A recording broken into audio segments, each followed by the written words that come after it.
The next kind of personality at this behavior that we need to talk about, because it's never talked about and people never picture this for these kinds of courses, are the moody, unpredictable colleagues and coworkers you're working with. And the reason why I want to talk about it is it shows up in every review I do, whether I'm in the north or I'm in the south, whether I'm with doctors or janitors, whether they're women or they're men.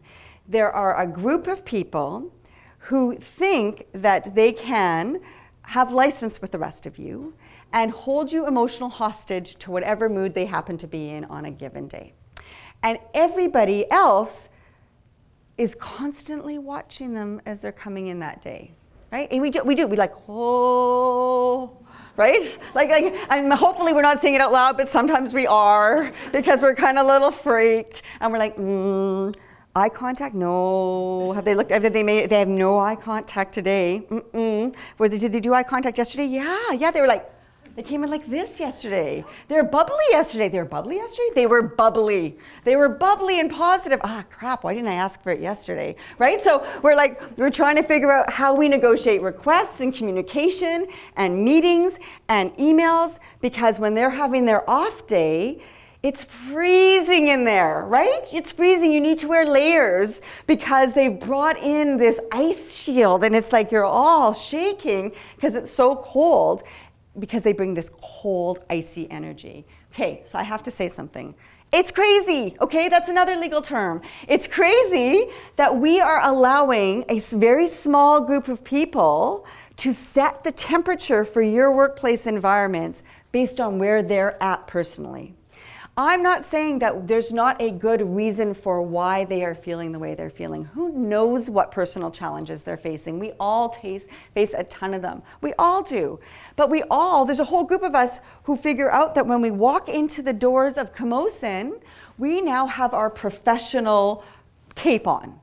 And we're not going to dump this on everybody around us. We're going to emotionally self-regulate and manage our behavior so that we don't create issues for everybody around us.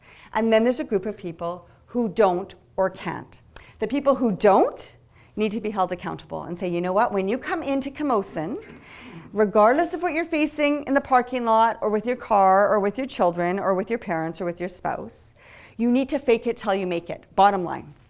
You have to put a smile on your face, and you have to communicate in a respectful manner with everybody, even the people you hate. Oh, are you kidding me? I'm not doing that. I'm not kidding you. Even the people you hate. You have to have basic communication. None of this, I'll talk to everybody but those 3 people. So you can schedule me with everybody but not those 3 people, because I'm never talking to them again. Guess what? Those kinds of options are off the list. You are going to talk to them, and you are going to work with them, and it can just be at a very basic level, because we don't get to pick and choose at the workplace. It's not a birthday party, it's an employment contract, and you don't get to invite certain people and not others. So that's where this kind of behavior has to stop. Now, what if they can't help themselves, right? So people say, oh, what if they can't? So they've got a medical illness, a mental illness, or their personal struggles are so intense, they simply can't control themselves around the people that they work with. And my answer to that is either they figure out a medical accommodation, such as a variation of hours or duties or schedules, or they leave. And there's personal leaves people can take, there's medical leaves people can take, there's a ton of resources we can offer people to help them through their issues, because we should be supporting them through their issues. But there's a big difference between supporting people and enabling bad behavior.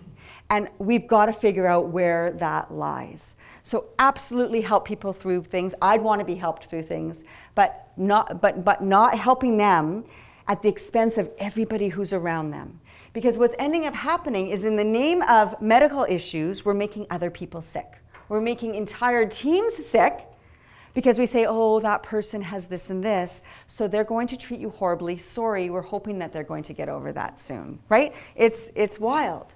So there's one situation in a municipality, and this person's spouse was diagnosed with a terminal illness. And the person's spouse, now interestingly enough, the person has been an incredibly challenging employee well before that diagnosis. So really, in terms of the timeline, it wasn't like, oh my gosh, I'm dying to work with the person. It's like, oh, hell, right? So even pre-diagnosis, it was hell working with this particular person.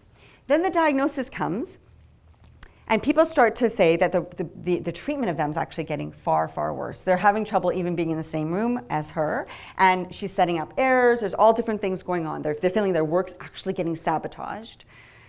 And they go to get help, and they say, oh, we can't do anything about it. We can't hold her accountable. Why? Because her spouse is dying.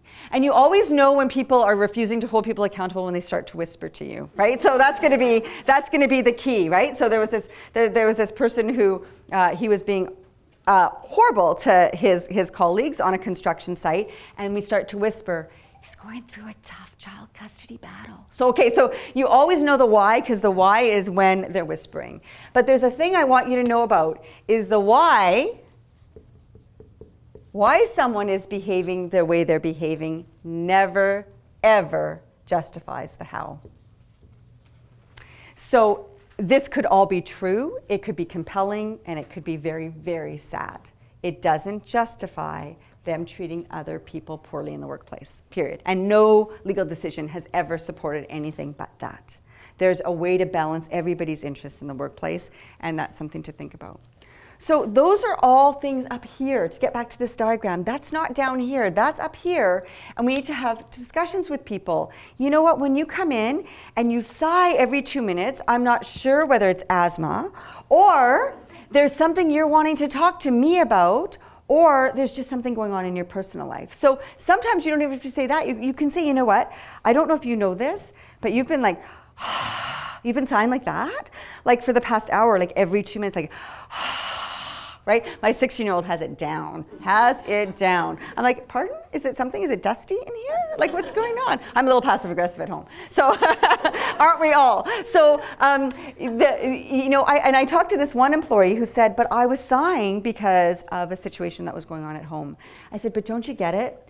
When people don't know that, and they just see the sighing, we always make ourselves the main actor in the story. We're always, they're sighing because of something I said yesterday. I think I offended them. I was really direct yesterday. I told them that I wasn't happy with some of their work. Now they're sighing, it's because of me. It's usually not about us, unfortunately, despite what we tell ourselves. It isn't, but unless you have that direct discussion, you're never going to know.